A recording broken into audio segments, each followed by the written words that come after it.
When we realized our 6-year-old daughter still had some questions about her soon-to-arrive baby brother, we decided to explain things in a way she truly understood. Through her doll collection. Now, this was not just any doll collection. This was an entire plastic civilization. There were princess dolls, baby dolls, superhero dolls, a slightly mysterious mermaid with no tail, and one very battered teddy bear who looked like he had survived several dramatic storylines. One evening we gathered on the living room floor. My husband sat cross-legged, like a very serious professor. I held one of the baby dolls. Our daughter sat in front of us, hugging her favorite curly-haired doll, watching with deep interest. Okay, I said, lifting the baby doll. This is the baby. She nodded. Then she raised her own doll. This is me. Perfect. My husband grabbed one of the smaller dolls to represent her. So when the baby comes, he began, he will be small like this. He placed the baby doll on the floor. Our daughter leaned closer, studying it carefully like a scientist inspecting a new species. Will he talk? She asked. Not at first, I said. Will he play tea party? Also not at first.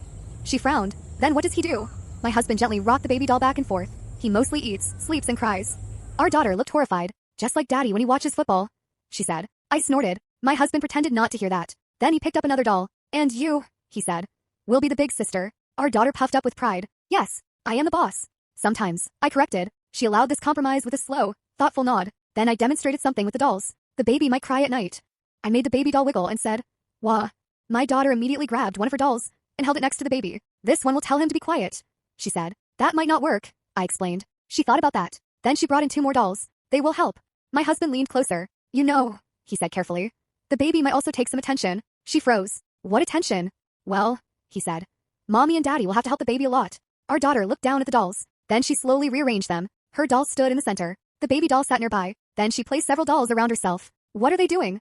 I asked. They are cheering for me, she said calmly. My husband coughed, trying not to laugh. But the baby will also get hugs, I added. She stared at the baby doll suspiciously. Then she picked it up and held it very carefully. Okay, she said. Pause. But if he bites my dolls? My husband blinked. Babies don't bite dolls. She narrowed her eyes like a tiny detective who had already seen too much of the world. We will see. Then she placed the baby doll next to her own doll and gave it a gentle pat. This is my brother, she said proudly. Another pause. Then she whispered to her doll. But if he breaks our toys, we tell Mommy.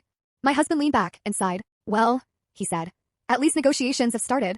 Our daughter smiled sweetly, curly hair bouncing, big innocent eyes shining, and around us, 20 dolls watched the whole meeting like a silent plastic audience, witnessing the formation of the big sister government.